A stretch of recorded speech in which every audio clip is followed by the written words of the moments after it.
Hello, hello, beautiful sensitive souls, and welcome back to Surviving to Thriving, where we address how to move from feeling like we're just always barely surviving and struggling in a world that is just too big, too fast, too loud, just overall too much, and getting to a place of calm and actually thriving as highly sensing people. And I do use that term sensing versus sensitive quite often because it just is received much, much better that way.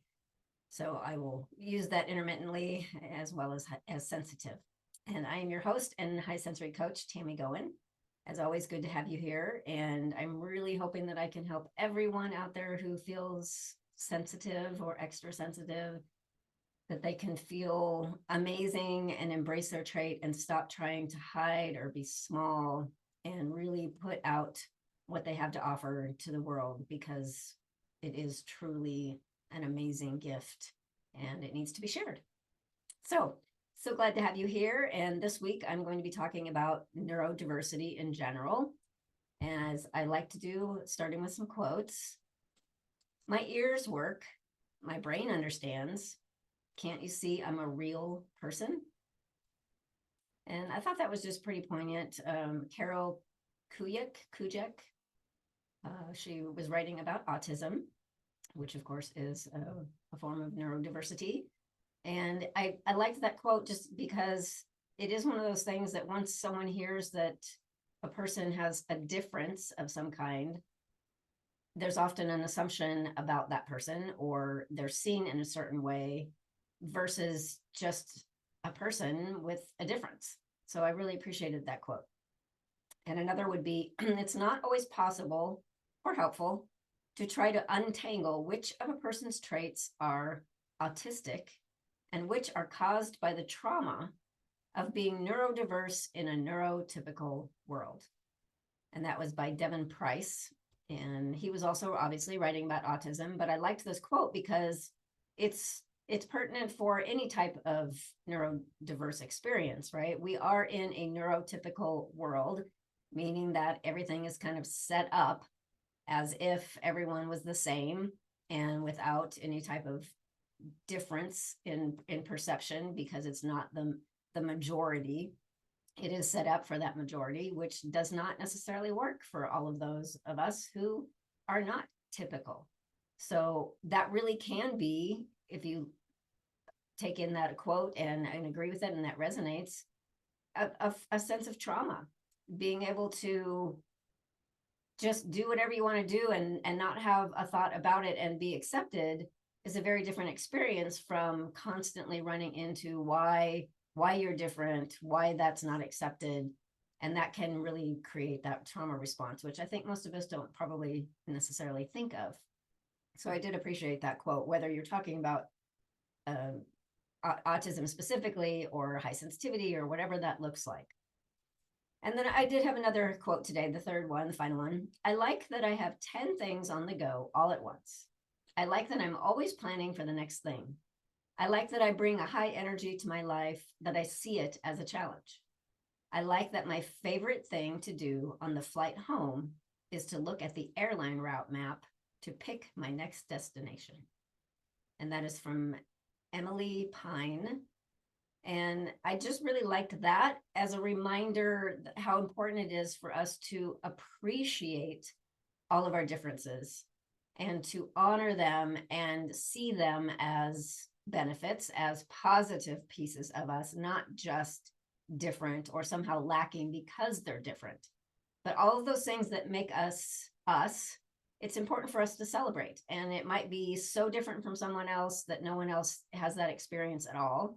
It might be something that a fairly large number of people experience, but maybe you experience it more often.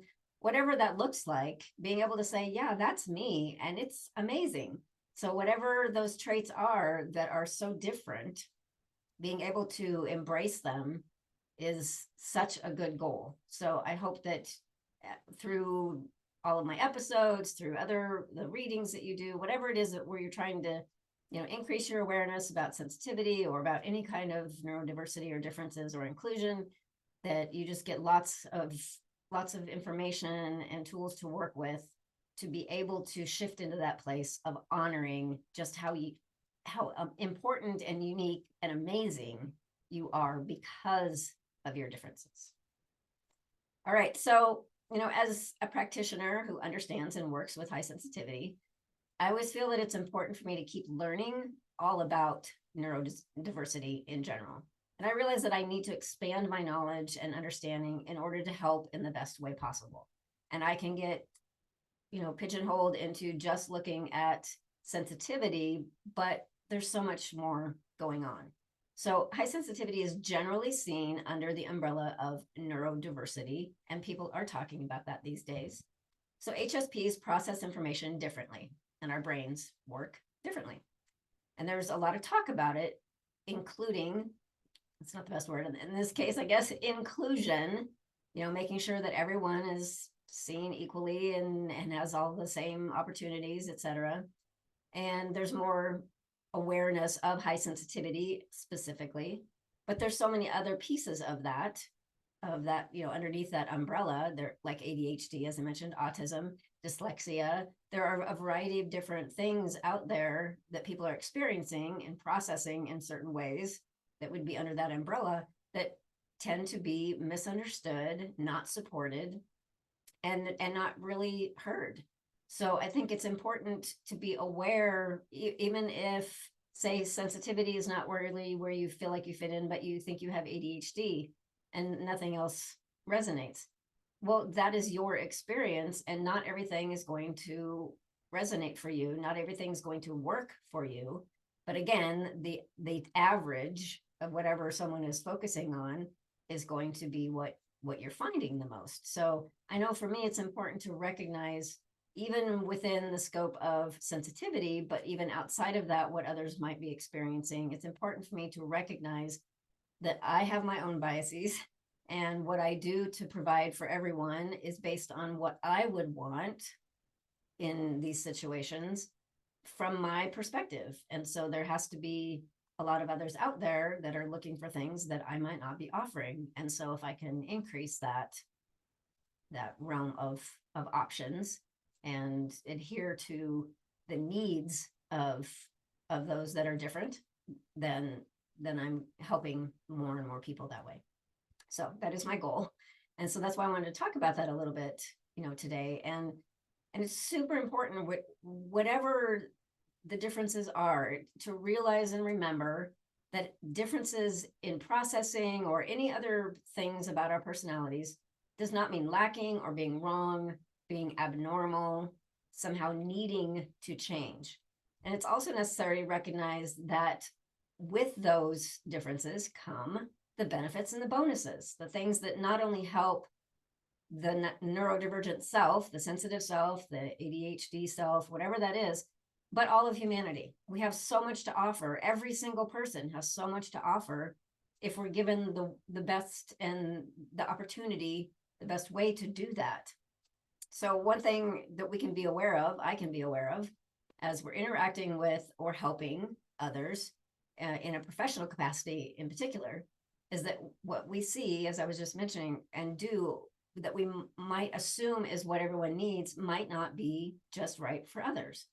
So some things that seem really obvious to us might not be considered at all by others. And some things that help us or soothe us might actually trigger or annoy or otherwise bother those with a little bit different processing styles or life experiences. And trauma can fit into this, regardless of what those processing styles are. That is a factor that needs to be brought in. And I've been aware of that in terms of doing meditations and having eyes open or closed. There are different things that work for certain people and not for others, but I definitely need to expand my view on that. So hopefully I can get some help from you at some point. If you have any thoughts on this, I would love to hear from you about. So for a lot of people, closing our eyes, as I was just talking about, during, let's say, a meditation or deep breathing exercise, or if we just tune in order to tune out the immediate environment, that's very helpful in shifting to a calmer state. But for some, perhaps with that trauma background or just different way of perceiving things, that can be really unsettling or even scary, maybe even trigger some kind of an escape response or a safety mechanism that's not really helpful. And to some, the sound of a bell chiming at the end of a guided meditation or a time of journaling, something like that, is very subtle and nice and helps to shift that state of consciousness. And for others, that sound can be really jolting or discordant, or for whatever reason, basically discount or remove the benefits of what they just did, because it's just not what suits them. Some people are quite visual and can easily imagine and create internal visual landscapes, or identify colors or images or parts of their bodies or their sensations, like through a body scan, for example, but not so much for others. If we ask someone to visualize something and they're just not visual, they don't readily bring up an image like we would do if we are visual. And that can be really frustrating, and even leading to a feeling of being less than or wrong, or someone just not resonating with you at all because you're presenting something that they just can't do. And if they feel wrong or bad about that, they're not likely to want to do that at all in the future. So it's easy to maintain these biases, as I mentioned, because we live within them. We operate according to what we think and believe and know, and it can be challenging to consider something different than we experience. And as sensitives, we tend to have this ability to put ourselves in others' shoes more easily than average. But we still have to realize that when we do that, we're putting ourselves in someone else's shoes as if we were them, and that's how we would respond. So it might be completely different. It's good that we can do that, but we need to realize that that still has a certain lens we're looking through. So we put ourselves in someone else's place, and we are open to what that might be, but we still have those biases that say, oh, well, if I was in that situation, this would happen and this is what I would want. But we don't know that unless we check it out somehow. So whatever that is that allows us to be compassionate and think out of the box and recognize what other people might need still has that lens that comes from our own perception. So we don't necessarily have that clear idea. So we can talk about different ways that we can be more aware and to help in that, whether we're in a helping situation like me as a coach, or working with someone for calming their nervous system and building tools, or whether you're being the best friend that you can be, or partner. These are some ideas that can help to shift awareness, to bring everyone else into the conversation and find out what people really need. So one thing is to check our language. So often we use metaphors or jokes, or we might allude to something that we assume that everyone knows. And it might not work for some. It might not make any sense. It might be a trigger. It might just be kind of off. There are a lot of cultural cliches that might be completely lost on some of those that aren't within whatever that group is. Being clear and direct helps us get our message across with less opportunity for confusion. And it might seem maybe less colorful that way, but we can add to things in a different way, rather than using the metaphors or just assuming that, oh, if I use this term, everyone's going to know what that means, and realizing that that might not be the case. We can pay attention to the surrounding environment. So if you're seeing a client, or if you're hanging out with a friend, or whatever that looks like, noticing if you're in your element, if you're feeling totally comfortable, be aware of what that situation might be for someone else. Are the sounds or the lighting or activity level mild enough, or just right to not offend or disturb somebody else? And the best way, of course, is to ask and say, what is this like for you? But just be aware that that might be different. When you're setting it all up, it's perfect. Oh, this is really great. Anyone would like this, right? Not so. So being able to have that awareness that it might not work for somebody else. We can offer different ways of connecting and communicating with us. So texting works for some, emails work for some, phone calls, video chats, even written correspondence. These all serve a purpose, and they're all good in certain situations. but they're not necessarily appreciated well or navigated equally by everyone. So finding out what works best for someone and offering that to them. And for example, I do discovery calls when people are interested in working with me, and I set it up as a Zoom call, but if they would prefer to have a phone call, that is an option. We can sometimes email back and forth a few times to take out some of, the preliminary stuff, so that when we do connect either by phone or online, it's not as long if that's something that people aren't comfortable with, especially at the beginning. So making those adjustments. And it's easy to assume these days that everyone texts. And I've had this come up myself, where I assume, oh, someone contacted me by leaving a voicemail, and then I just respond quickly because I don't have all that much time with a text, and then I don't hear. So then I check in again by phone, and then I find out they don't text. They just don't. So they didn't receive my reply by text. They were still waiting for me to call. So being aware that everyone is just not comfortable with everything and finding out what works. And so following up on that basically is not assuming anything. So there's that adage, right? To assume makes what out of you and me. And it can be really true, because we assume, oh, everyone texts, or if I use this word, everyone knows what that means, or what that reference is, or whatever the situation. And it's just not true. And if we think about it from our perspective, if someone says something and we don't understand it, it makes sense that, oh, of course, not everyone's the same. But when we come from our own heads and our own perception, it's easy to forget that. So a really simple example is when people make comments or jokes based upon, say, a TV series. I am completely out of the loop. I don't watch TV at all. I have no frame of reference for people's comments for the most part, if it's referencing some kind of a series, sometimes even movies, because I don't even watch movies all that often. I like them, but I just fill my time with so many other things. I don't even see that many. So when people make references to these, I'm clueless. I just don't have any idea. But they're probably assuming, well, everyone knows that, right? Because everyone's seen that show or everyone's seen that movie. Nope. I have that, to prove otherwise, because we just can't make those assumptions. So being aware, we still don't know what the reality is. So my final, idea to provide you is just that piece. Ask. So if you don't want to assume, you need to know what the person is actually experiencing. And the only way to know that is to have their experience shared by asking and having them tell you. And it might seem simplistic or unnecessary, or maybe you're thinking, well, if I ask that, they're going to think I'm stupid, because how would I not know?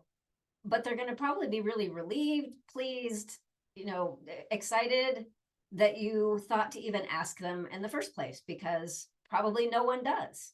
So if you can say, hey, how's the environment for you right now? Or, what's your preferred way of me connecting with you? Is texting okay? Would you prefer something else? Or whatever the situation is, you use a word. Hey, was that clear to you? Does that make sense?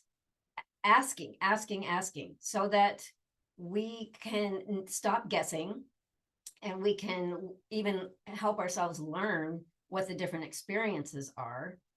For example, I didn't even realize when I first started doing guided meditations for others, that some people with a trauma background are, and could be others, maybe on the autism spectrum, maybe whatever that might be, sometimes closing eyes to have that engagement, going within, calming everything down, that works really well for some, and it can be really triggering and feel very unsafe or weird for others. And I had no idea until a friend of mine just happened to mention, yeah, I never close my eyes because it brings up this fear response.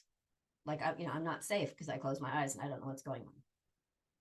That was complete news to me. And I had just never thought about that, because it's not true for me. And it feels so centering and calming to close my eyes. So being, increasing that awareness, being aware of the potentials is so powerful. But if we're not directly asking frequently, we're not gonna know that. We're not gonna pick up on it. So it's really important for us as helpful, compassionate humans to put ourselves in other shoes. It's very important for especially accommodating folks in that neurodiverse arena. And it even within, if you're highly sensing and you're working with someone or talking with someone who's highly sensing, it's still important to not assume that person has the exact same experience as you. You can say, oh yeah, my experience, et cetera, et cetera. Does that resonate with you, or have you had that experience? Just asking that little follow-up question, because it might be like, oh yeah, I'm totally there, I understand. And they also might say, that's a little bit different for me. And then you get to know more, understand that person that much better, because you took that extra step to not assume and to increase your awareness. And it'd be awesome, of course, if everyone could be 100% authentic in their uniqueness and be accepted in the world, because all of those differences are amazing, and that's what keeps the world functioning. So just wanted to just kind of start this dialogue about neurodiversity, kind of thinking about it again. What does that mean? Yes, as a highly sensing person, we can be under that umbrella, neurodiversity, but what else? It's totally possible for someone who's highly sensing to also be on the autism spectrum, to also be ADHD or have dyslexia, or sometimes there can be pieces of, say, sensory processing disorder can fit in with something else. It's not exclusive. There's so many different possibilities of the way people perceive life. So just having that awareness is so important. So if you find yourself wanting a little bit of guidance and accepting yourself as a highly sensing person, or understanding the differences between that and maybe ADHD or some other things, or just being your unique self is feeling like a struggle, please do reach out. I'm here for you. Would love to connect. And I would also really like, this is a personal request for me, if you would like to reach out to me and let me know what types of things work for you for meditation, breath work, guided imagery, or any tools that maybe you haven't heard me providing or that are new to you, that help you to be mindful, to calm your nervous system, and that work within whatever that field of reference is for you, whether it's sensitivity or autism, ADHD, whatever that looks like for you. I would really like to know what things are important. For example, when you do a meditation, is it good to be reminded you don't have to close your eyes? You can just gaze off and find a place to focus on. Making sure, of course, the environment, using different words instead of all of the metaphors, or providing, say, I know it could be helpful when you're doing a grounding exercise to have lots of different explanations of how to do that. I would love to know what works best for you specifically, and what it is that your lens looks like, whether that's sensitivity or ADHD or whatever it is, whatever type of neurodiversity you experience. I would just like to have that piece, so that when I do provide these tools for people, meditation and imagery and breathing exercises, whatever that is, I can be sure to incorporate all of the adjustments and differences that will make it most accessible to everyone across the board. So I would be very, very grateful if any of you would just feel free to reach out and let me know, oh yeah, when I meditate, I found that this helps me the most. And I see myself as, sensitive and on the autism spectrum, or sensitive and, with some elements of ADHD or whatever that looks like, letting me know, so that I can fine tune my offerings to everyone. So thank you as always for being here. And I'm always open to your ideas, thoughts that you might have, in this case, on neurodiversity in general, and what it's like to be under that umbrella in a world that's focused on neurotypical folks. And I hope I will see you again next time, and have an amazing, wonderful week.